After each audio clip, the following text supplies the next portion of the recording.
اگلا سوال یہاں ایک امام صاحب کو پوچھتے ہیں، نماز پڑھاتے وقت کوئی قرآن کی آیت پڑھ رہے تھے اور بھول گئے، اب آگے آیت یاد نہیں آئی، انہوں نے کسی اور سپارے کی دوسری آیت پڑھ لی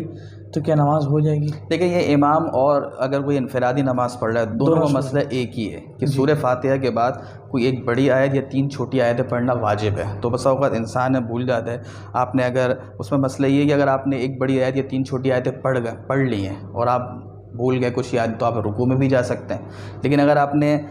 جو 3 آیتیں چھوٹی آیت وہ نہیں پڑھی اور آپ اٹک گئے، تو جو بھی قرآن کا حصہ آپ کو یاد ہے دوسری طرف سے آپ پڑھ سکتے ہیں، اس میں واجب ادا ہو جائے گا۔ البتہ اس میں ایک مسئلہ یہ ہے کہ بسا اوقات آپ نے 1-2 آیتیں پڑھی اور اب آپ بھول گئے، آپ کے آگے زبان نہیں چل رہی اور دوسری جگہ پڑھنا آپ چاہ رہے ہیں، تو بیچ کے اندر اگر جو ہے ایک رکن کے بقدر، یعنی 3 دفعہ سبحان ربی العظیم کہنے کے بقدر جتنی دیر ہم رکوع میں رہتے ہیں، اگر اتنی دن آپ خاموش رہ گئے تو پھر سجدہ صاحب واجب ہو جاتا ہے، تو اس کا خیال رکھا جائے۔